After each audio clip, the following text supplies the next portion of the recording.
Good morning, everyone, and welcome back to Coffee and Headlines. It is Tuesday, June 23rd. And before we dive into this program, I want to apologize because it's never a boring day around here. Like 5 minutes ago, I realized that Telmex, the internet, is a little spotty. So I was getting ready to start the broadcast and I realized, oh, I don't have internet. This is not fun. So I switched over to my internet that I get through my cell phone, through Telcel. So if the quality of the broadcast is not as good as it usually is, please don't slap me around when you see me. That said, let me just say hello to everyone. Welcome to Coffee Headlines. This is the place where we get together every morning at 2:35 here on Facebook to discuss news stories that affect our lives as English speakers here in Vallarta. It's always great to see familiar faces here.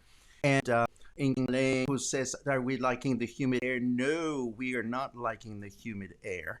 See, I'm definitely having a slow internet connection because I can even show you your comments on the screen. So maybe I won't be able to show you a lot of comments on the screen today. I want to make sure that we get the news out to you as much as we can. So yes, if you are new to these broadcasts, please feel free to write the word new in your comment. Let us know how you found out about this and let us know where you are. Let us know what you've been up to. I'm going to dive into the news so that we can get started with all the important things that we have to share today.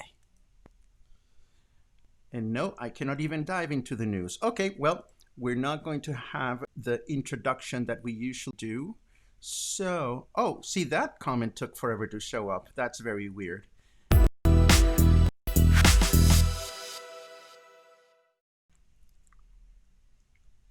Okay, so it's going to be one of those days in which the internet is not on my side and all kinds of things could happen. This could become the new Sunday Funday edition.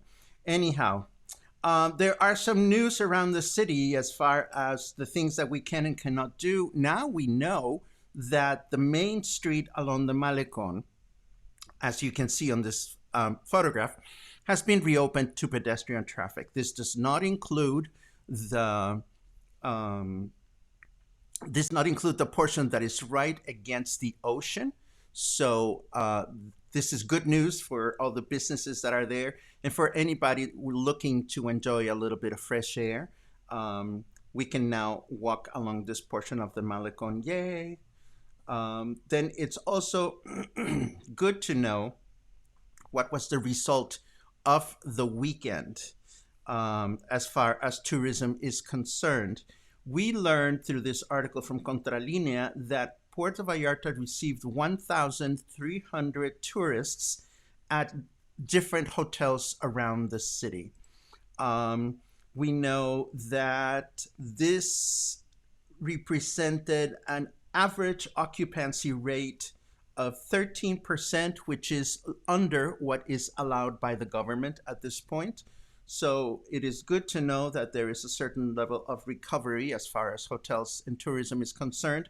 And of course, as long as we continue to have the cap on the number of rooms that can be opened, then we will only have a certain amount of tourists in the city.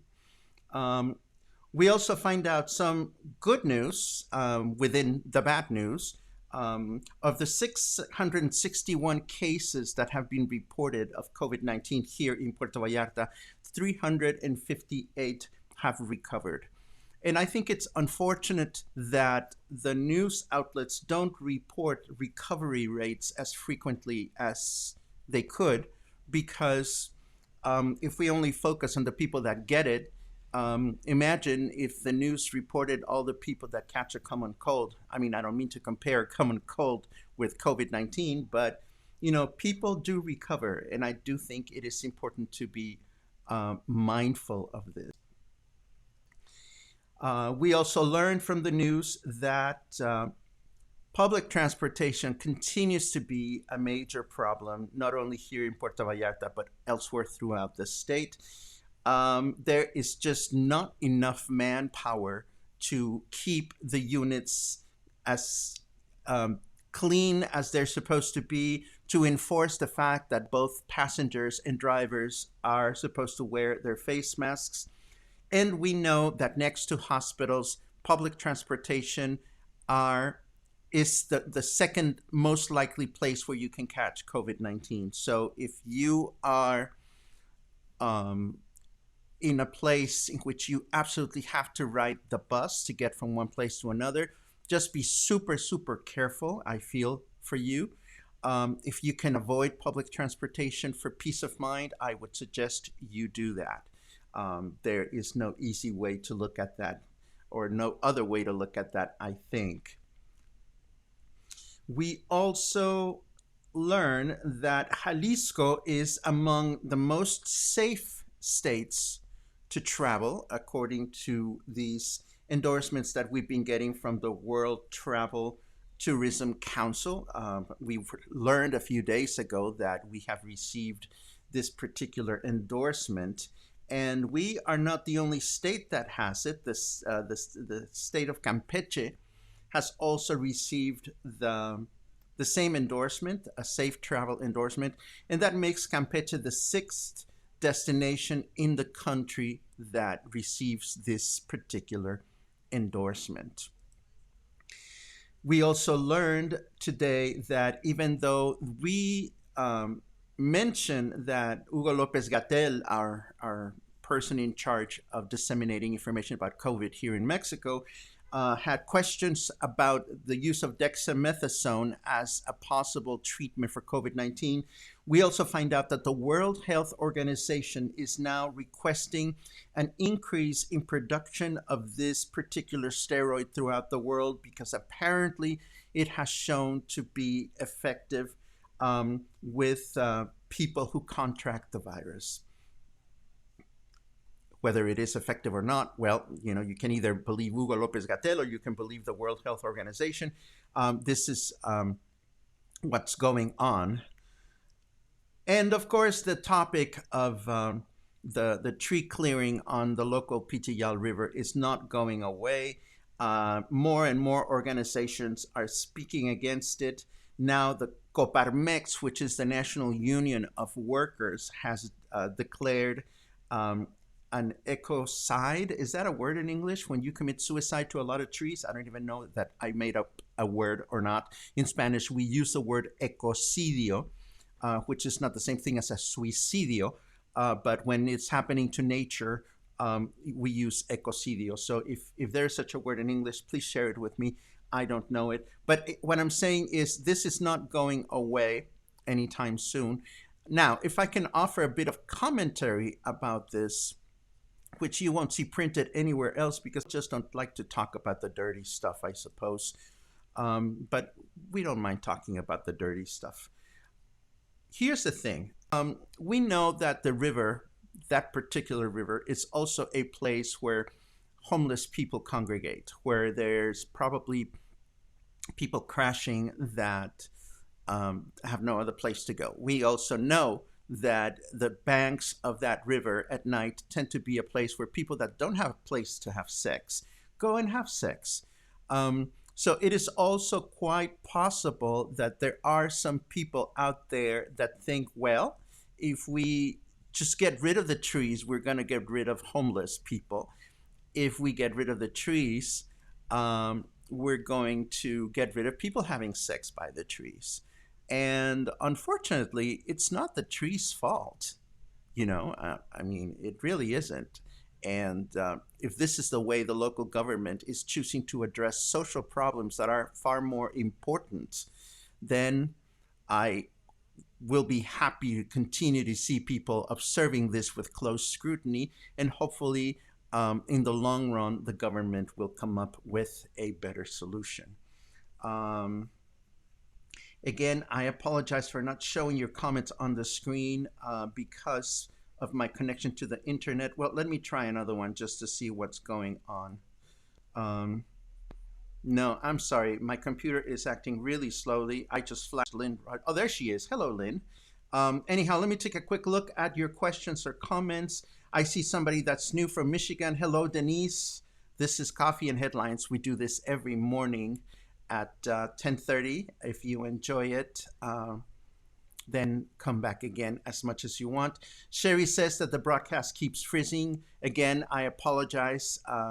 The service through Telmex Infinitum was a little spotty this morning, so that's why I'm connecting through Telcel. Hopefully, this won't be a case moving forward. Dun, dun, dun, dun, dun, dun, dun, dun, dun, dun, ding, ding, ding, ding. Okay, so the ecocide. Thank you, Paul. Thank you, Paul, for that. Ecoterrorism, says Barry Taves. I like both, actually, ecoterrorism and ecocide.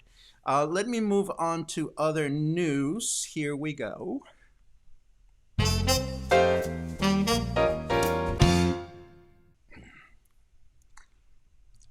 Oh my God, the weather is working. Good. A little while ago, Carrot Weather was not with me again because of the fact that internet is wonky today. It is 83 degrees out now, 28 Celsius. By 4 o'clock, it'll be a balmy 91 degrees. And as Elaine pointed out earlier, yes, it is hot and humid. And as we know, it'll continue to be hot and humid for the rest of the day. If you are walking out and about and you want to catch the sunset will be at 8:46 today. So have your camera ready to go. I want to show you this headline from Wired magazine. This is a lot of fun, I think. If you like words as much as I do, every month Wired magazine puts out a challenge to write a story in 6 words. And the story this month is Imagine an Apocalypse with a Happy Ending. And they receive submissions from readers like you and me to come up with good stories. Imagine writing a 6-word story that depicts an apocalypse with a happy ending. Now, because I'm going to give you the bookmark to this page with the show notes later on, I'm only going to show you the first prize entry because I think it's very clever. And I'll let you scroll or look for the article on your own time. So I'm going to scroll slowly. There we go. I don't want to reveal the other ones. No, I don't. So the winner is The Aliens Were Allergic to Cats. How wonderful is that? So there you go. If you are curious about words and you want to go and take a look at this particular article, you'll be able to do that with the show notes later on. I also have this entry from Vox, and Vox has now released a new podcast. I believe it's a 6-episode podcast on the story of Netflix and the Netflix culture. Now, I don't know that I'm particularly interested in the story of Netflix, but I will tell you that given the way other Vox podcasts have been produced and the way they tend to dissect specific topics, this will probably be an interesting podcast to enjoy. So we'll have the show notes that will include a list to this article so that you can take a look at it. And last but not least, this is a little bit on the geeky side, but there is a way in which you can have a remote Netflix watch party, in which you can synchronize the movie that you're watching with other people, and you can enjoy the movie together. What you need to do in order to be able to do this is you need to be watching your movies, your Netflix movie, using Chrome on your computer, and you need to install some things to make it happen. And again, I'm going to leave you with the article in case you want to get geeky and have a distant Netflix watching party with your friends. That brings me back to me. I'm going to take a quick look at your comments and let's see. Emily Wells asks, anybody else feel the earthquake? I did not feel an earthquake recently. So I don't know what to tell you. Mexico City did, Dale Boyadi says it was a 7.1 earthquake and it started in Oaxaca. I totally missed it this morning. I see Mandy McPherson is online. Hello, Mandy. I hope you have recovered from virtual gay pride because it was a really hard week for everybody. So I hope you're doing okay and you're well rested and you're moving on with your very own projects. I don't know that we have any other comments, but I do want to cut this short because this must be an unpleasant way to enjoy the the broadcast, and I wouldn't want an unpleasant way to enjoy the broadcast on anyone. But I do want to leave you with a little reflection, if I may. I want to show you a photograph. And here we go. Oh, there was an earthquake at the beginning of the program. How weird! I didn't feel it. I usually feel these things. Um, and oh my God, Fernando was naked watching the podcast in Mexico City, and it shook. That's really wonderful. Okay, I want to show you a photograph that I think is a very important photograph. If all goes well, there you go. So check out this photograph that I'm sharing with you. This photograph was taken in the city of Guadalajara. It is people riding the bus, going places. Do we know who these people are? They could be doctors, they could be nurses. What we seem to know is that they don't have a choice but to ride this bus. I mean, who would want to ride a bus in this condition? For all I know, these are people that have not had work and have no other way to get to work.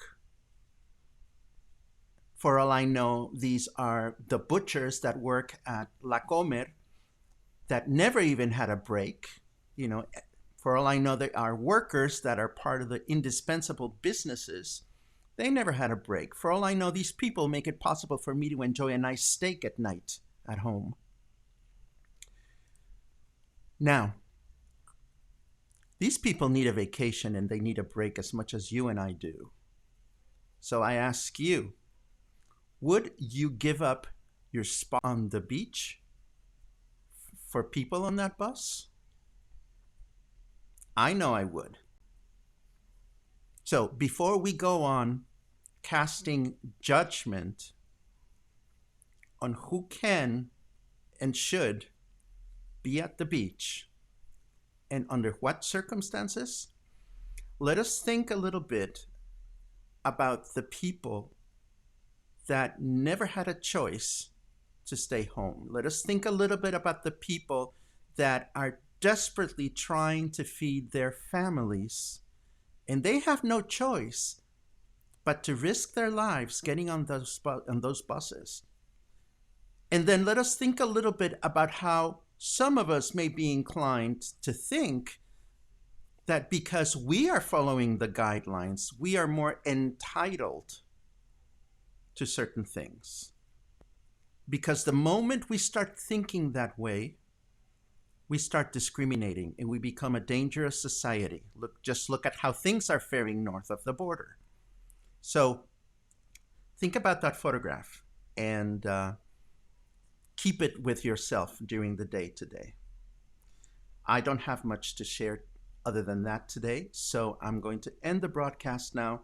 And as always, I'm going to thank you for chiming in. I'm going to thank you for supporting this channel.